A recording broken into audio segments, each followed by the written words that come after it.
ఈ మధ్య కాలంలో వస్తున్నటువంటి టీజర్స్ లో ట్రైలర్స్ లో రక్తపాతం ఎక్కువగా ఉందని, ఆ రక్తపాతం ఎక్కువగా ఉన్నటువంటి టీజర్స్ ని ట్రైలర్స్ తో పాటుగా ఆ సినిమాలను కూడా బ్యాన్ చేయాలని పెద్ద ఎత్తున డిమాండ్లు వినిపిస్తూ ఉన్నాయి.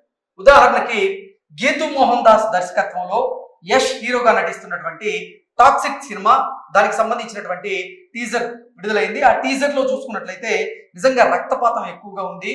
అలాగే హింసను ప్రేరేపించేటువంటి కొన్ని సన్నివేశాలు కూడా దాంట్లో ఎక్కువగా ఉన్నాయి. ఇక విశ్వక్సేన్ హీరోగా స్వీయ దర్శకత్వంలో ఆయన తీస్తున్నటువంటి ఈ కల్ట్ మూవీకి సంబంధించినటువంటి టీజర్ కూడా రావడం జరిగింది. దానికి రెడ్ బ్యాండ్ టీజర్ అంటూ కూడా వారు ఒక క్యాప్షన్ కూడా ఇవ్వడం జరిగింది. అయితే దీంట్లో కూడా చూసుకున్నట్లయితే రక్తపాతం ఎక్కువగా ఉంది, నరుక్కోవడాలు, చంపుకోవడాలు, అంటే ఇటువంటి సీన్స్ కొన్ని ఎక్కువగా ఉన్నటువంటి నేపథ్యంలోనే ఇంత హింస, ఇంత రక్తపాతం ఉన్నటువంటి సినిమాలు లేదా ట్రైలర్లు ఏవైతే ఉన్నాయో వాటిని ఖచ్చితంగా బ్యాన్ చేయాలి అనేటువంటి డిమాండ్లు అయితే వస్తూ ఉన్నాయి. దీని మీద మనం పూర్తి స్థాయిలో విశ్లేషణ చేస్తున్నాం. ప్రస్తుతం మనతో పాటున్నారు ప్రముఖ సినీ రాజకీయ విశ్లేషకులు, ప్రముఖ సీనియర్ జర్నలిస్ట్ శ్రవణ్ గారు. వారితో మాట్లాడుతున్నాం. శ్రవణ్ గారు నమస్తే. నమస్తే. ఇటీవల కాలంలో చిత్రసీమలో విడుదలవుతున్నటువంటి కొన్ని సినిమాలకు సంబంధించినటువంటి టీజర్లు, ట్రైలర్, వీటిల్లో రక్తపాతం ఎక్కువగా ఉంది, హింసను ప్రేరేపించేటువంటి సన్నివేశాలు ఎక్కువగా ఉన్నాయి. కాబట్టి వాటిని ఖచ్చితంగా బ్యాన్ చేసి తీరాలి, ఆ సినిమా రిలీజ్ అవ్వకుండా అడ్డుకోవాలి అంటూ చాలా మంది ఇప్పుడు డిమాండ్ చేస్తూ ఉన్నారు. దీని మీద మీ విశ్లేషణ ఏంటి? ఖచ్చితంగా అండి. ఈ తరహా చిత్రాలని ఇప్పుడు రిలీజ్ అయినందుకు వాటిలో ముందు సెన్సార్ ఆఫీసర్ని బాధ్యులు చేస్తూ వాళ్ళ మీద చర్యలు తీసుకోవాలి. ఎగ్జాక్ట్లీ. ఫస్ట్ ఆల్రెడీ రిలీజ్ అయినటువంటి మీరు చెప్తున్నటువంటి టీజర్స్ కానీ సినిమాలు కానీ, నేను కొన్ని పేర్లు చెప్తాను, ఆ తాలూకు సినిమాలు టీజర్స్, వీటి ఆల్రెడీ రిలీజ్ అయినటువంటి వాటి మీద సెన్సార్ ఆఫీసర్ ఖచ్చితంగా చర్యలు తీసుకోవాలి వాళ్ళ మీద.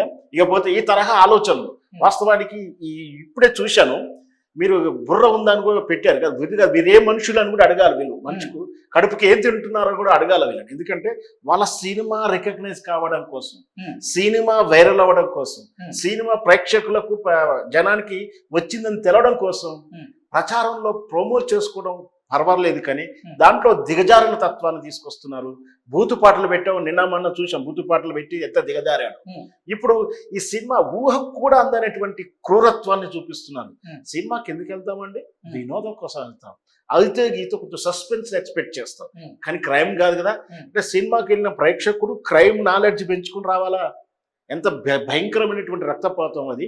ఈ రక్తాన్ని ఎట్లా సెన్సర్ యాక్సెప్ట్ చేస్తుంది? బూత్ పదాలు మన అంతకుముందు కూడా నాని సినిమాకి తరహాటువంటి టీజర్ లో కూడా ఆ బూత్ పదం ఏకంగా పచ్చబొట్టు పెట్టుకుని పెట్టాడు. ప్యారడైజ్ సినిమా వాళ్ళు అంటారు, ఇది సినిమా ప్రమోషన్ కోసం స్టేజీ మీద లేదా ట్రైలర్ మాత్రం ఈ విధంగా దిగజారి పెట్టుకొని సినిమా రికగ్నైజ్ చేసుకుంటున్నారు, ఇదంతా సినిమాలో ఉండవని చెప్తున్నారు. ఒకవేళ ఉండవని ముందే వీళ్ళే ప్లాన్ చేస్తున్నారంటే ఖచ్చితంగా సినిమా దిగజారడానికి తత్వాలు. ఒక బాధ్యత కలిగినటువంటి మహిళా డైరెక్టర్ గా ఉంది, తానే తన సినిమాలో బోల్డ్ సీన్స్ ని పెట్టడం, దానికి తోడు రక్తపాతాన్ని, క్రైమ్ ని ఆవిడ ప్రోత్సహించేలా కొన్ని సన్నివేశాలని తెరకెక్కించడం మీద కూడా చాలా అభ్యంతరాలు అయితే వస్తున్నాయి. అలాగే విశ్వక్సేన్ హీరోగా తెరకెక్కుతున్నటువంటి కల్ట్ కి సంబంధించినటువంటి టీజర్ రిలీజ్ అయింది. దాంట్లో రెడ్ బ్యాండ్ టీజర్ అంటూ వాళ్ళే ప్రమోట్ చేసుకుంటూ ఉన్నారు. ఏంటి అసలు నిజంగా ఈ రక్తపాతాన్ని, ఇంత హింసని ప్రేరేపిస్తున్నటువంటి ఈ టీజర్స్, ట్రైలర్స్ ని ఎలా చూడాలంటే ఏం చెప్తారు? వాస్తవానికి విశ్వక్సేన్ గారి చిత్రాలు ఒక మోస్తారుగా మంచి కుటుంబ కథా చిత్రాలుగా ఉన్న హీరో తాను ఈ విధంగా ఎందుకు మారుతున్నాడు? ఎందుకంటే మొదటిసారిగా తన దర్శకత్వంలో తన తండ్రి గారైనటువంటి కరాటే రాజు గారు నిర్మిస్తున్న చిత్రం. ఫస్ట్ సినిమా మరి డబ్బులు రావాలనుకున్నారా, రికగ్నైజ్ కావాలనుకున్నారో, మరి ఇంత కల్ట్ లాంగ్వేజ్ లో, కల్ట్ కల్చర్లోకి వెళ్ళిపోయి మనం చూసాం. టీజర్లో కూడా మొత్తం మన స్పష్టంగా అర్థమవుతుంది, డ్రగ్స్ కల్చర్, పబ్బును ఆ టాబ్లెట్స్ ఏదో ఇస్తున్నారు, ఆ నరకడాలు ఏదైతే జాంబియా అంటాం. జాంబియా క్రైమ్ అంటే ఏంటంటే ఒకరికి ఆ లక్షణం ఏదైతే రాక్షసత్వం వస్తుందో వాళ్ళ తన ఎవరిని కలిస్తే వాళ్ళు కొరకడము, తినడము, టచ్ చేయడము, ఏం చేస్తే వాళ్ళను కూడా రాక్షసులుగా మార్చేది జాంబియా తత్వం అంటారు. ఈ జాంబియా కల్చర్ ని ఈ సినిమాలలో ఒకరిని చూసి వీళ్ళు కూడా జాంబియాలుగా మారిపోయారా? ఈ టీజర్లు కూడా అవే చూపిస్తున్నారు. రక్తపాతం, విపరీతం రక్తపాతం. ఎట్లా అంటే హాలీవుడ్ లోనే కొన్ని క్రైమ్ సస్పెన్స్ థ్రిల్లర్స్ ఏవైతే ఉంటాయో వాటిల్లో నిజంగా రక్తపాతం కానివ్వండి, హింస కానివ్వండి, దాంట్లో నరుక్కోవడాలు, ఇవన్నీ ఎక్కువగా చూస్తూ ఉంటాం. కానీ అసలు కల్ట్ సినిమాలో కూడా అంటే తల నరికినటువంటి మొండెం పరిగెత్తడం, లేకపోతే రక్తపాతం, అంటే తలకాయ రెండు ఒక్కలు అవ్వడం, లేకపోతే పెదవి చీలిపోవడం ఇటువంటి కొన్ని సన్నివేశాలను అయితే పెట్టడం జరిగింది. అది చాలా వికృతంగా కూడా ఉన్నాయి. అంటే వాటిని చూస్తూ ఉంటే ఒళ్ళు జలధరించిపోయేటట్టు ఉన్నాయి.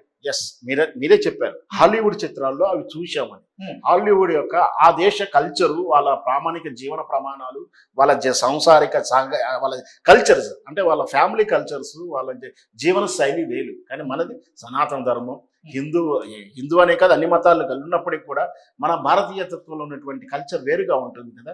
మరి వీటిని హింసా ధోరణి మనం మొదటి నుంచి కూడా లైక్ చేయము, ప్రేరేపించము. అట్లాంటిది సినిమాల కోసం ఇట్లా విపరీతమైనటువంటి ఈ నరకడాలు, చంపడాలు, రక్తాలు చూపించాడు. సస్పెన్స్ వాళ్ళు కోరుకుంటారు ప్రేక్షకుడు, కానీ దాంట్లో కూడా ఈ వ్యాలెట్ కానీ శృంగారాన్ని, సెక్స్ కూడా ఎంత బహిరంగంగా ఎన్ని సన్నివేశాలు అంటే కూర్చున్న టేబుల్ మీద శృంగార సన్నివేశాలు.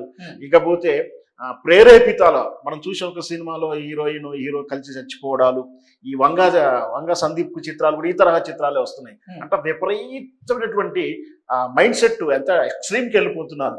అయితే బూతు, క్రైము, లేదంటే అక్రమ సంబంధాలు, లేదా సూసైడ్ ప్రేరేపించడాలు, ఇవన్నిటి కూడా విపరీతమైన ధోరణి సినిమాల్లో చూపిస్తూ ఇది కల్చరా, ఇదే రేపటి జనరేషన్కి ఇలా చేయాలేమో, ఇవి చేయకపోతే మనకు కూడా ఇవి రాదనుకునే ఫోబియాలకు తీసుకెళ్తున్న ఈ చిత్రాలు.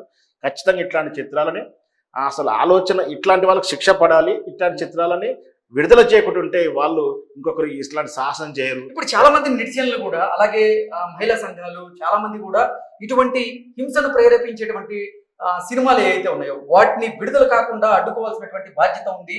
ఖచ్చితంగా సెన్సార్ బోర్డు కూడా వీటిని సర్టిఫికేట్ జారీ చేయకూడదు అంటూ వాళ్ళు డిమాండ్ అయితే చేస్తూ ఉన్నారు. వాళ్ళ డిమాండ్ ఎలా చూడాలంటే ఖచ్చితంగా అంటే ఇట్లా మహిళా సంఘాలు కానీ, సామాజికవేత్తలు కానీ, సినీ విమర్శకులు కానీ అందరూ కూడా ఇట్లాంటి చిత్రాన్ని ఆపాలని ధర్నా చేయాలి, లేదా డిమాండ్ చేయాలి.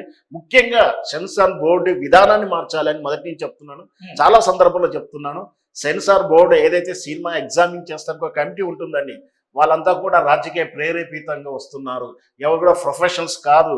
5 లక్షలు 10 లక్షలు ఇస్తే సెన్సార్ బోర్డు మెంబర్స్ ఇచ్చేస్తున్నారు. వాళ్ళని మార్చాలి. ముందు వాళ్ళు ఇక్కడ సమాజం నుంచి సంఘం పట్ల అభిమానం ఉన్నవాళ్ళు, సంఘం పట్ల బాధ్యత ఉన్న వాళ్ళు, చట్టాలు తెలిసిన వాళ్ళు ఆ స్థానంలో కూర్చుంటే ఎట్లాంటి చిత్రాలను ఫిల్టర్ చేసేస్తారు. కానీ ఆ సెన్సార్ బోర్డు మొత్తం కలుషితం అయిపోయింది, రాజకీయ ప్రమేయాలు అయిపోయాయి. అక్కడి నుంచి ప్రక్షాళన చేసుకుంటూ వస్తే గానీ ఇట్లాంటి చిత్రాలు మనం ఫిల్టర్ చేయగలం. ఇప్పుడు కల్ట్ సినిమాకి రెడ్ బ్యాండ్ టీజర్ అని వేసుకోక తప్పలేదు. అలాగే టాక్సిక్ సినిమా, ఆ సినిమాలో కూడా హింసను ప్రేరేపించేలాగా చాలా సన్నివేశాలు ఉన్నాయి. అలాగే రక్తపాతం ఉంది, కాల్చుకోవడాలు ఉన్నాయి, మనిషి శరీరం తునాతొరకలయ్యేటువంటి కొన్ని సన్నివేశాలను కూడా మనం చూసాం. ఇంత దారుణమైనటువంటి, ఇంత క్రూరత్వాన్ని ప్రేరేపించేటువంటి సన్నివేశాలను సినిమాలో పెడుతున్నటువంటి నేపథ్యంలో ఆ దర్శకులకి ఏం చెప్పాలంటారు? ఖచ్చితంగా ఇట్లాంటి దర్శక బుద్ధి రావాలని మనం ఏం చేయాలంటే, ఫస్ట్ ఇది టీజర్ సోషల్ మీడియా రిలీజ్ చేశారండి. కమ్యూనిటీ గైడ్ లైన్ ప్రకారం ఆ వైలెంట్ క్రైమ్ను అలౌ చేయకూడదు. చూసిన ప్రతి టీజర్ చూసిన ప్రతి ప్రేక్షకుడు దాన్ని రిపోర్ట్ కొట్టండి, దానికి కమ్యూనిటీ గైడ్ లైన్కి వెళ్తుంది. అప్పుడు అది ఆ టీజర్, ఇటువంటి టీజర్ల ద్వారా, ట్రైలర్ల ద్వారా, సినిమాల ద్వారా, ఇటువంటి సన్నివేశాల ద్వారా అసలు సొసైటీకి ఏ మెసేజ్ ఇద్దాం అనుకుంటున్నారు? నిజంగా రక్తపాతాన్ని ప్రోత్సహించడం, హింసను ప్రేరేపించడాన్ని చూపిస్తే ఏమొస్తుంది? సమాజం నిజంగా ఇటువంటి సన్నివేశాలను చూసి ఇబ్బంది పడేటువంటి పరిస్థితులు ఉంటాయి కదా. ఇప్పటికైనా సరే దర్శక నిర్మాతలు కూడా ఇటువంటి సన్నివేశాలను తెరకెక్కించే ముందు ఖచ్చితంగా ఆలోచించాల్సినటువంటి బాధ్యత ఉందని కూడా చాలా మంది అయితే ఈ సినిమాలను బ్యాన్ చేయాలని డిమాండ్ చేస్తున్నారు. Thank you so much.